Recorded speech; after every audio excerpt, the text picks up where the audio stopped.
How you going, YouTubers? Here we are again with a new movie today. We've got a psychological horror movie that we're going to get into. Now, thank you for joining me, and let's get stuck into this bad boy. The Woman in the Yard is a chilling psychological horror that digs deep into grief, guilt, and the terrifying corners of the mind. This movie may not be the loudest horror film of 2025, but it just might be one of the most haunting. Alright, so The Woman in the Yard is a new psychological horror film that's just come out. And honestly, to me, I can't really say it was my favorite movie of the year, but it was definitely interesting and really made you think about a lot of things. Like, just for the starter, it was a very slow burn to get into it, and you sort of had to guess the story, how it was going along at the start. And yeah, I guess it was pretty easy to guess along what was happening, but yeah, it wasn't really that interesting straight off the bat. And then the next thing you see, a lady just rocks up in the yard, which, you know, would be pretty freaky to see, because she just, like, yeah, this lady that we're, you know, focusing on in the movie, she's got two children, and they're actually the first ones that get to see the woman in the yard. And it's really creepy because there's just a lady sitting out in your yard in a metal chair, fully covered up, like she's going, to me, it looked like she was going to a funeral, or she just come back from a funeral. And then as well, yeah, from the start, it's just got you guessing. And as soon as you see the woman in black in the yard, you're wondering, what is she? Is she a demon? Is she an entity? Is she just like an actual person that might just be crazy? But it's still a big guessing game. Even when the person that owns the house goes out to approach the lady in the yard, once she finds out she's there, the interaction that you have isn't really the best. And it's pretty weird to be, you know, just to be saying it's pretty weird. And I don't know if I would have been able to handle the situation the same, especially, I don't know if I have the mental capacity to be able to put up with someone who's just been sort of kind of rude in my yard and not leaving. And I would probably try and forcefully remove him, even though that's wrong. But who would know what would happen if you try to forcefully remove a demon or an entity that's not from this realm? Alrighty, guys, so I'll give you a little bit of the story on this one. The story centers around Ramona, a widowed and disabled mother struggling to keep her fractured family together after a traumatic accident that claimed her husband's life. Ramona is distant, emotional, cold, and physically limited. One day, a strange woman appears in the yard, dressed in black, saying cryptically, "Today's the day." What follows is a slow unraveling of reality's secrets and something darker. Ramona tries to shield her children, Taylor and Annie, from the silent threat, but the woman keeps getting closer, literally and physiologically. A missing dog, strange occurrences, a power cut, and a growing tension that leads to a shocking revelation. Ramona wasn't the victim of a car crash. She caused it, following an explosive argument with her husband David. The woman, she's not real. She's a manifestation of Ramona's grief, guilt, and self-destructive thoughts. When Ramona finally surrenders to her, ready to die, the children just return in time. In a rare moment of hope, Ramona chooses to live. Just like to jump in quickly, guys, and say thank you for everyone for liking and watching my videos, especially my old subs. I love you all. Anyone that's new that's watching, don't forget to like, subscribe, and let's keep going on with this review. Jaume Collet-Serra, known for his movies like Orphans and The Shallows, brings his kind of blend of atmosphere and slow building dread to this kind of movie. And honestly, to me, when I was watching this movie, the yard actually makes itself its own character and brings an atmosphere of fear, and it's just from a yard, and that's incredible from a director to be able to do.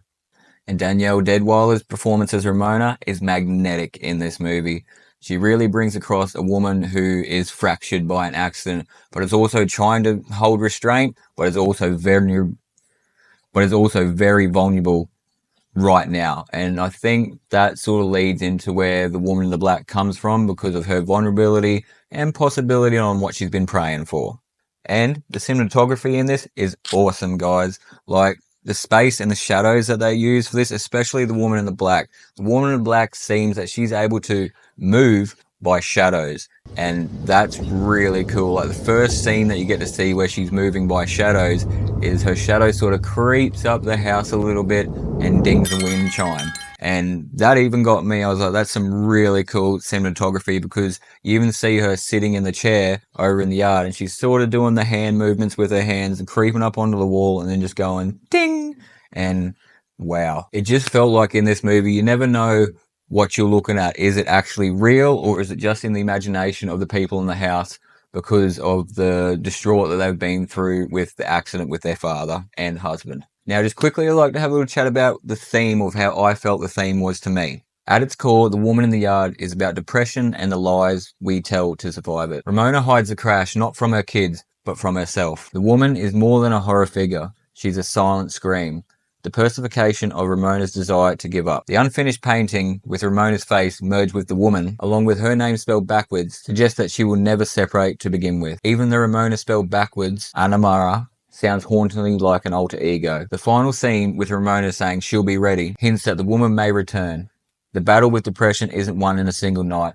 It's ongoing. Now, obviously critics, here they come, have been divided about this one. Some people praise the movie for its storytelling and eerie tone, while other critics, shut it down for it's too slow burning, it just starts too long, and it's a bit of an ambiguous movie. Now, the way I look at it is, well, the budget was 12 million, already it's made 23, so you can't be too angry about that. As well as some movies these days, especially these ones, might turn more into a cult classic rather than a mainstream hit movie. And that's fair enough to say, because honestly, with this one, to me, it feels like it's not even a movie really that you can have favorite scenes from, or this was my favorite part of the movie.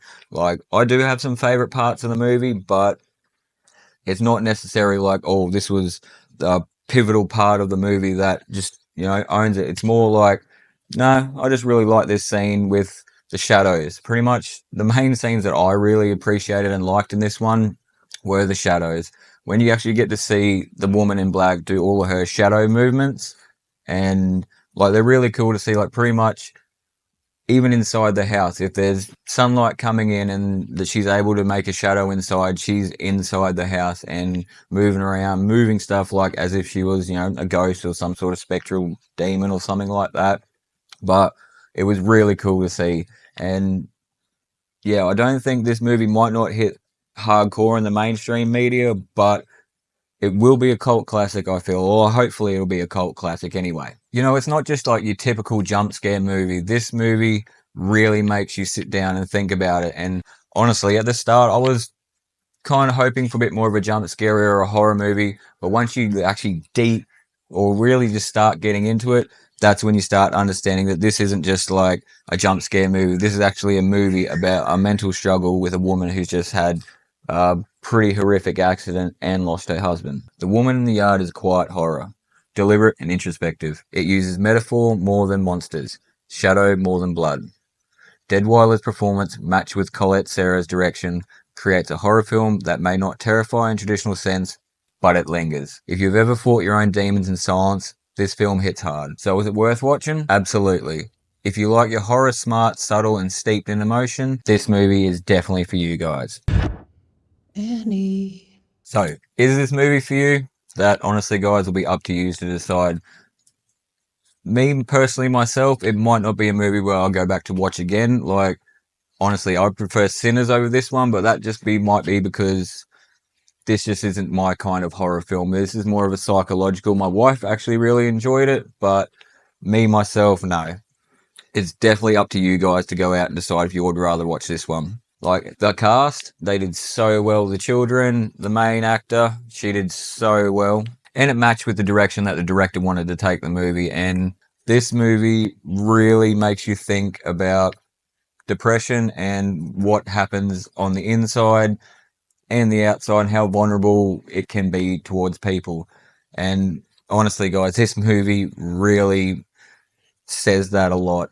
I can't even explain it to you that much because I'd rather you just go out and watch it if you would choose to. Alright, even though I feel it's not the movie that does have like very memorable scenes or scenes that you can actually like, fully be like, that's my favorite scene in the movie, but I did actually like parts of the movie. And there weren't actually certain parts, it was just what the woman in the black did. And because she moved around a lot with shadows, there was a couple of scenes that I really liked, and I'll share them with you now, guys. One of the first ones, of course, was, like I mentioned before, when you first see her shadow climb up a wall and ding a wind chime. That was really cool to see, and that was when you first really got to see possibly her powers or what she could do. The next one, obviously, is once further along in the day it gets along, stuff starts going really bad, and it ends up that she's inside the house because I'm thinking that the sun is setting, so it's putting more light into the house from the sun, and she's able to climb up walls, break stuff, and really scare the family inside, which then makes them run to the attic. They get into the attic, start shutting stuff down, lock the attic with a gun. Funny enough, they put a gun over the hatch and she can't get in, but she's still knocking around on the roof and she's inside, and it's really crazy.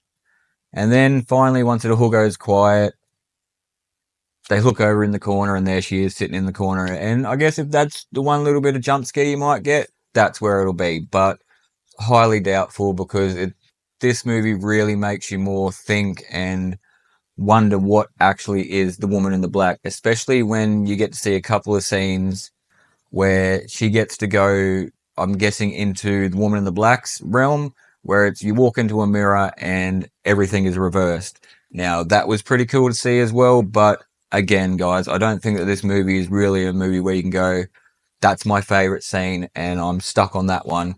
This movie is really just about thinking. Definitely pushes across the depression line, and yeah, they were my really parts of the movie that I like, guys. If you actually watched The Woman in the Yard, when you drop down in the comments below the parts that you liked in the movie, let me know your thoughts on it. No dramas at all. I'll take any of your comments. Alrighty, guys, we've come to the end again. Now, what did you actually think about The Woman in the Yard? Was the ending satisfying or too ambiguous?